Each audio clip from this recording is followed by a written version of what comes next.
Gracias, señor presidente. Colegas congresistas, ¿cuál es la estructura de sentido, es decir, la argumentatividad de quienes postulan una sanción de 90 días para el congresista Javier Díaz-Canseco? En primer lugar, ese raciocinio, esa forma de pensar, tiene un contenido que en política se llama macartismo.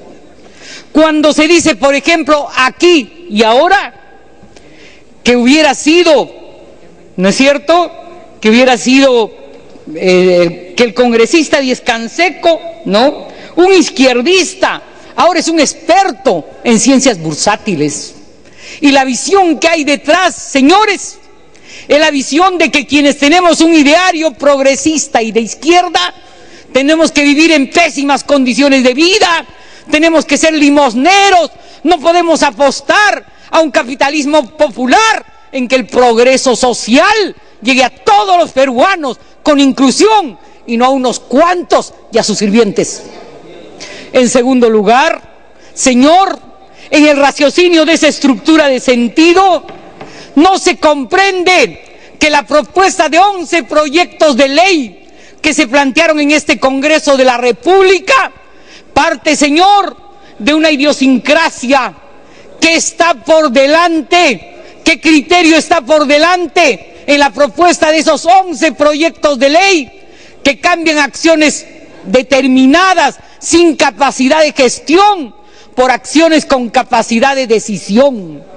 Y la estructura de sentido, señor, es que, por supuesto, todos los que estamos en las AFP, porque pasaríamos de accionistas nominales a acciones de inversión, le da legitimidad, sentido a la naturaleza de esos 11 proyectos, porque, señor, se agravia el erario público con la presentación de esos proyectos, se agravia el bien común con la presentación de esos proyectos.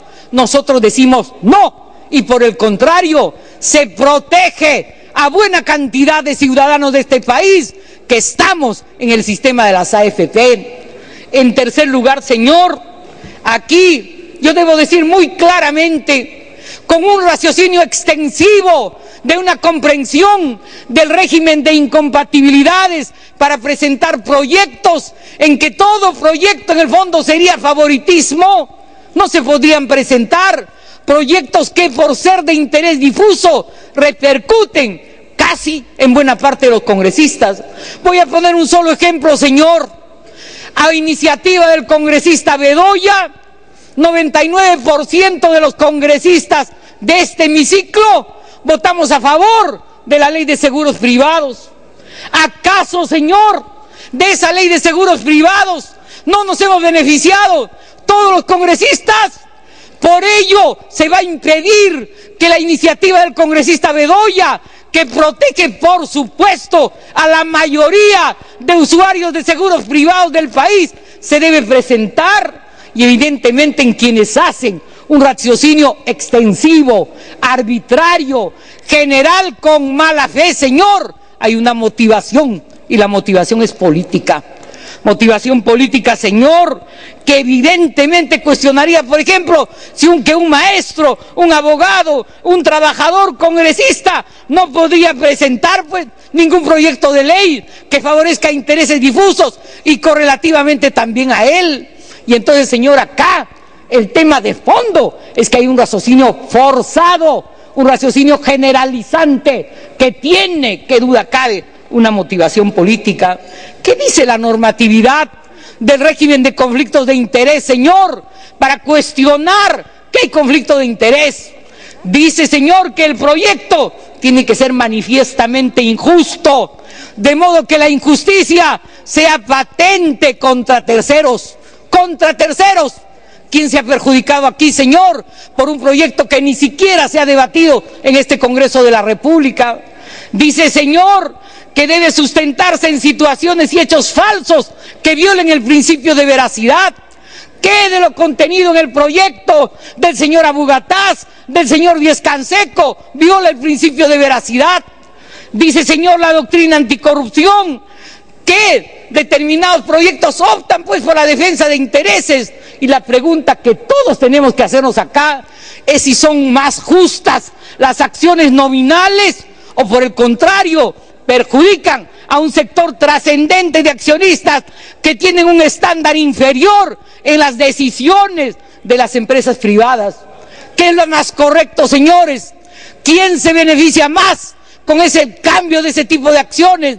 Por supuesto, las mayorías tenedoras de las acciones que están en un estatus de capitis diminutio.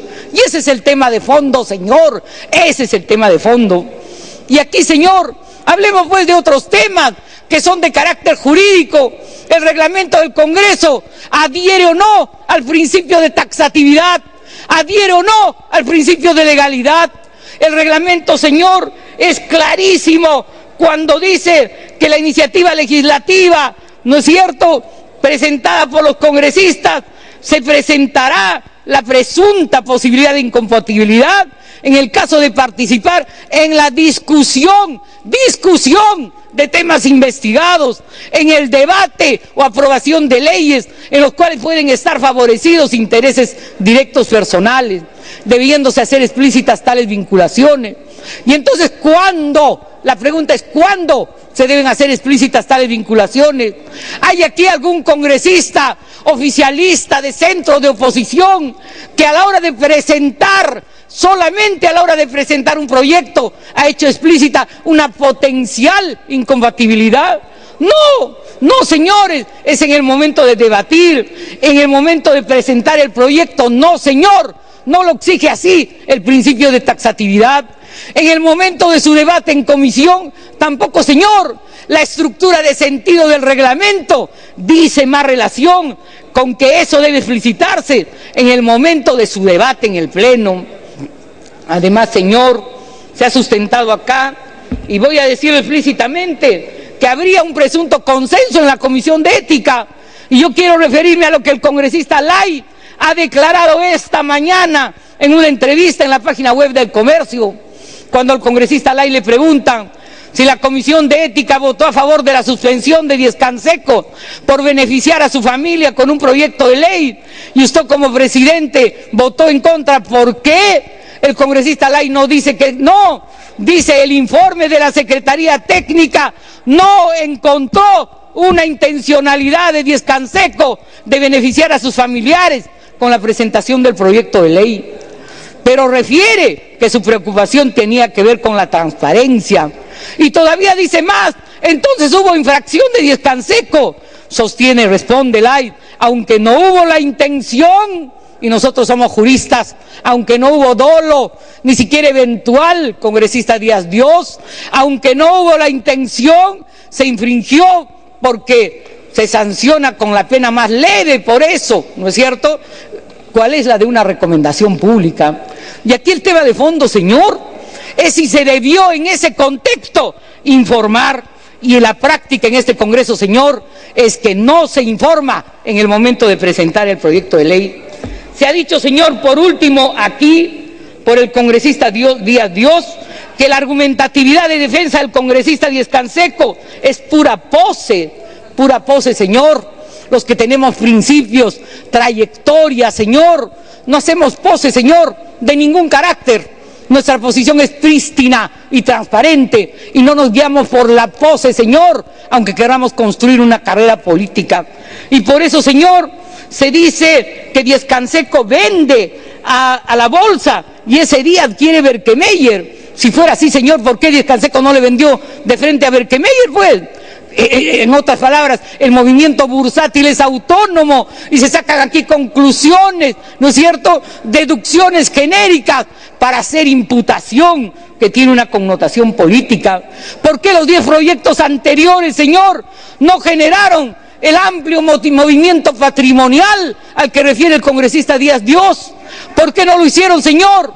Porque ese amplio movimiento patrimonial no existe, señor, no existe, porque la probabilidad de la conversión, que no se concretó en principio de realidad, solo había favorecido en el caso de la conversión de acciones, dando más poder de decisión, pero no otorgando un incremento patrimonial. Y aquí termino, señor, y no se desesperen, señoras y señores congresistas, porque van a tener oportunidad de hablar. Aquí de fondo, señor, hay una intención política de la derecha más tradicionalista de este país, de un periódico, señor, que pretende dirigir al Congreso de la República, de un periódico, señor, que ha hecho una campaña de más de un año.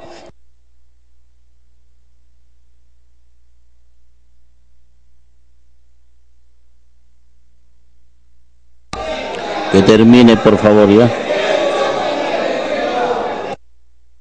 Los que ahora pretenden moralización, señor, son los que fueron integrantes de la corrupción sistémica que asoló en el país por toda una larga década, porque nos quieren decir, señor, que somos tránsfugas, aquellos y aquellas, señor, que cambiaron de tienda política para poder ser candidatos, porque nosotros, señor, no somos gente emergente en la política, y porque esa legitimidad social, señor, no la quita, pues, un jovencito que habla más o menos en este hemiciclo. Gracias, señor.